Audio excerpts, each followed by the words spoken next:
ليه رزقنا واقف ومفيش فلوس؟ لما ربنا يقول لنا وفي السماء رزقكم وما توعدون فهو رب السماء إنه لحق مثل ما أنكم تنطقون. صدق الله العظيم. يعني خلاص الأمر محتوم. ربنا كلامه حق ووعده حق. يعني لما يقول لنا حاجة خلاص ده أساسي. يعني السما دي فيها رزقي ورزقك ورزق عباد ربنا كلهم. طب احنا عايزين الرزق ده، عايزين ينزل. ايه اللي يمنعه أو ايه اللي مخليه شبه معدوم؟ رغم إننا ممكن نكون أصلا بنشتغل وطالع عينينا، ومع ذلك ممكن الرزق يكون فتافيت، وممكن أصلا ما يكونش فيه شغل أساسا، وطبعا طول اليوم أريفة وضيق وخنقة ومشاكل لا حد لها.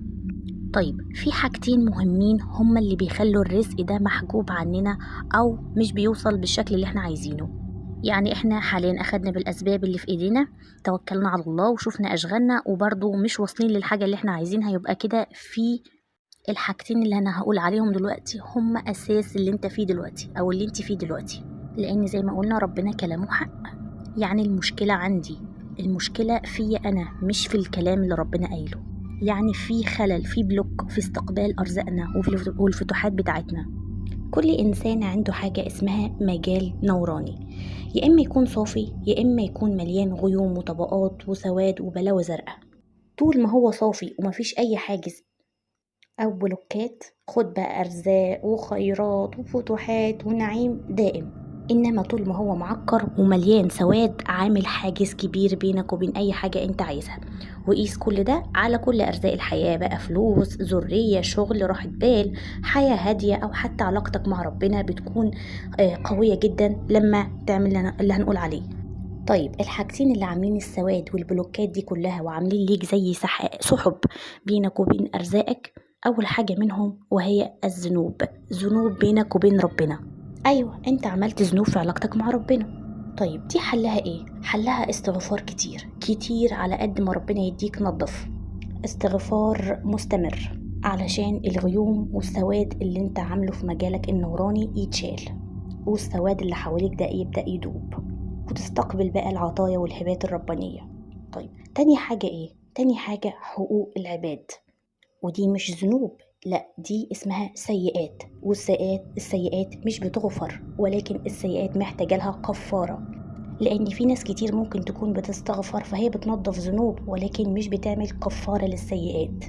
ودي حلها انك انت او انت تعملوا اعمال صالحة كتير، وانكوا بقى تردوا الحق لاصحابه وتعوض اي حد لو ليه حق عندك، وتطلعوا صدقات كتير جدا.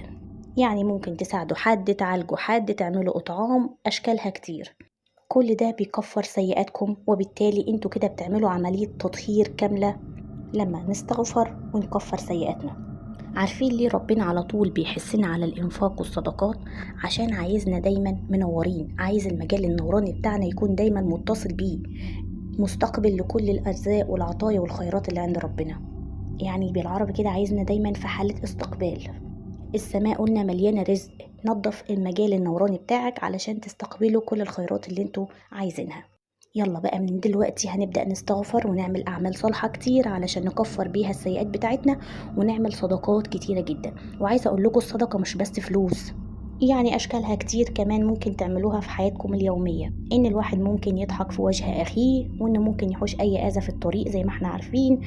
كلمة حلوة لغيرنا. طبعا أهم حاجة إنك أنت تتصدق بكلماتك خلال اليوم. وممكن كمان فكرة جميلة جدا إنك تجيب ب10 جنيه أكل عصافير أو أي حبوب موجودة في البيت، وتحط علبتين صغيرين كده مليانة، واحدة حبوب وواحدة مية، وتتحط على أي شباك أو بلكونة. أي طير أو عصافير ممكن تاكل منها.